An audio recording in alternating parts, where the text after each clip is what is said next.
Hello. Let's take a closer look at how to level a ranger using elemental damage attacks. Ranger is one of the best characters if you value fast-paced gameplay. Raider and Pathfinder are quite good generalists that can be played in many ways, but the Deadeye is a class performing exceptionally well when combined with projectile skills, especially while wielding a bow. This guide will cover all the basics for leveling just this type of build. It has high damage, excellent clear speed, and good mobility, but lacks any substantial defensive options. You'll most likely rely on the physical distance between you and the enemy, so make the most of it. You're also supposed to accumulate some maximum life or evasion rating and of course elemental resistances. No build can truly be safe without the most basic defenses. Spell suppression or ailment immunity has less priority, and start thinking about it after the 5th act.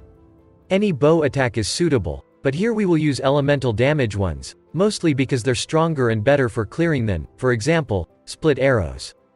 Being restricted only to physical damage is pointless. You can gain a lot of added damage of various elements quite easily, mostly from a weapon. You will be able to set up additional ballista totems with the second setup. A bow, much like body armor, offers another 6 sockets that can be linked and developed to accommodate a ballista setup to help you fight bosses. To land hits you will need accuracy, and to deal meaningful damage, a good weapon. It's usually the most expensive part of a build, but during leveling phase, there are plenty of unique substitutes such as Stormcloud, Doomfletch, or Windripper. The transition to any endgame build, most likely Tornado Shot, is gradual. There's no abrupt change that would require sudden funding.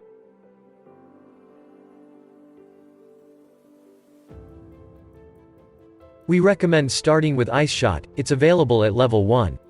You could keep using it indefinitely as it's quite good, but transitioning to Lightning Arrow at level 12 would yield better long-term results. Lightning Arrow is one of the best attacks as it targets enemies near the one you've hit, which massively enhances clear speed. The effect of shock it causes is magnified, and it results in more damage against all targets you've shocked. It should deal mixed damage sourced from your items. Link it with Onslaught, Mirage Archer, added cold damage, added lightning damage, and lesser multiple projectiles at first. In Act 2, you can start using Trinity support if you're able to generate resonance. Elemental damage with attacks and faster attacks should replace redundant support gems. Later you will have a chance to implement Hypothermia, Inspiration, and greater multiple projectile support gems. Storm Rain is an attack that fires multiple arrows up in the air, and after the initial impact with the floor, these will stay there for some time to continuously deal damage. The damage comes from the sheer number of arrows you left in the ground. The beams of lightning that occur between any 2 arrows every half a second will damage the targets nearby, which is particularly great against stationary targets like Katava. Improving attack speed and the number of fired arrows are also an excellent addition. It should be fired from special totems that you can have up to 3 by default. Add to that some elemental damage support gems, and focused ballista support, as it improves the placement speed, damage, and attack speed of ballista totems. In the later stages of the game, you might start to lack damage. Hydrosphere will reduce the cold and lightning resistance of the enemies it hits. It can be kept at level 1. Sniper's Mark is by far the best curse you can inflict upon enemies. By default, you're limited to only 1. Link it with Mark on hit support in the 4th act. Before that, you can use Hex curses which are easier to apply. Elemental weakness or conductivity, depending on the types of damage you deal. Steelskin is the guard spell you can use to protect yourself from incoming damage and bleeding. You can set it up as your movement key to activate it as soon as it's ready. If you feel like you need more attack speed and life leech, use Blood Rage. This buff refreshes its duration on kill and slowly drains your life. Dash is a simple movement tool that increases your overall mobility. It can be replaced with Flame Dash if you have enough intelligence. You can start using Ice Golem in Act 4, it grants similar to precision bonuses but has to stay alive. To resummon it automatically, you can link it to the cast when damage taken. Flame Wall will not deal a lot of damage, but it's used to add fire damage to the projectiles you fire that passes through it. There are 4 auras to choose from. Use Herald of Ice for added cold damage and the ability to shatter enemies if your cold damage is high enough. This added cold damage may assist you with activating resonances with Trinity support in your main setup. Precision adds accuracy, which is necessary to land hits, and increases crit chance, which is not that important early on. Get enough accuracy to have at least a 95% chance to hit with each attack. Don't increase this gem level carelessly, it will reserve more mana. Haste allows you to move and attack faster, which is great if you want to get through the first stages of the game quickly. You can use the Vol variant if you don't have enough mana, it's an expensive aura. Skitterbots are invulnerable minions that chill and shock enemies with increased effectiveness. These might not be needed if you can do it yourself.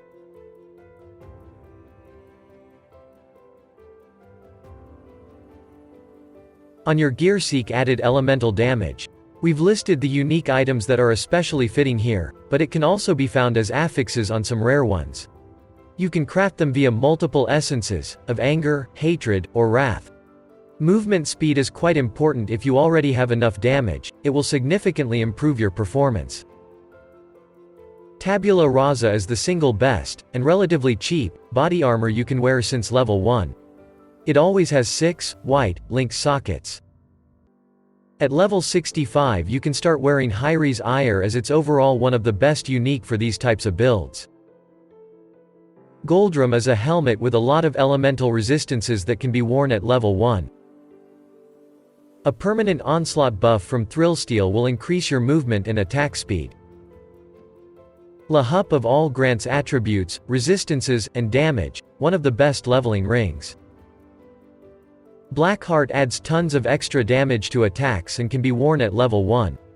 Later in the game switch it, as chaos damage will not benefit from increases to elemental damage. Death Rush and the adrenaline it grants is an extremely powerful buff for more damage, attack, movement speed, and reduced damage taken. Use Barrack's Grip Ring for resistances, increased and added damage, some maximum life, and life leech. Karui Ward is an excellent amulet for any character attacking with projectiles. It even increases movement speed. Heavily recommended. String of Servitude Belt can be worn at level 1, and with the right implicit it may be the best source of elemental resistances. Prismweave is a massive boost to your DPS. It adds all the elemental damage types to your attacks so that you may use Trinity support in your main setup. You can wear Loctonial Caress at level 1 for more attack speed and a chance to gain charges on kill. 7 League Step are the fastest boots in the game that we can safely recommend for any leveling character. Wanderlust are a bit cheaper pair of boots with useful additions like freeze immunity and mana regeneration rate. At level 5 you can start wielding Quill Rainbow, which despite damage reduction is still one of the strongest early game weapons. It requires quite good mana regeneration or mana leech if used with Tabula Rasa. Stormcloud has one of the highest attack speed among all the bows. It has no physical damage so there's nothing to convert, but that's not a problem, the damage is still very good. You have to have level 9 to wield it. At level 28 you can switch to Doomfletch, that despite quite a good physical damage, adds the same amount of fire, cold, and lightning damage to your attacks. Windripper is a very popular bow used in crude tornado shot builds. It adds good for its price amounts of cold and lightning damage, and even some rarity and quantity.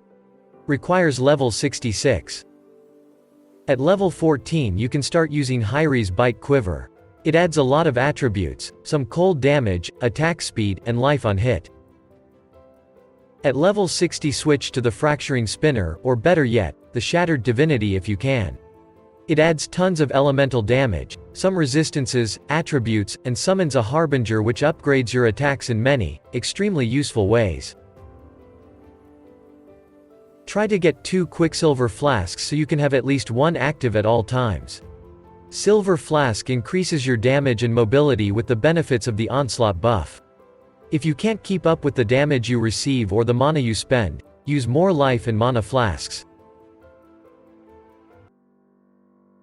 To successfully create the passive tree, choose the most suited clusters and notables, and make an optimal path to allocate most of them in the least amount of passive skill points spent, or allocate other also useful nodes on your way there. S-tier passives are great in most cases, and I-tier ones are more specific. These might suit you only in specific circumstances or under other conditions. B is a tier with less useful passives that are to be picked later, or not at all. Jewel sockets are good in the late game. We recommend Resolute Technique Keystone. You won't deal a lot of critical strikes, not during leveling phase. Point Blank is also good if you plan to kill bosses at a close distance. There's a cluster of S-tier passives right outside your starting location. Most of them are great, pick them up first. Ballistics is the first notable you will allocate. It's used for more damage and projectile speed. Evasion and Phasing is a small node near Precise Technique that has a substantial chance to grant you phasing on kill, which increases your movement speed. Thick Skin is mostly used for increased maximum life. Allocating it should cost only 2 passive points. Use Finesse for an increased attack speed, dexterity, and accuracy rating. Quickstep is 2 points away from Finesse. Going for it will increase your movement speed by 9%.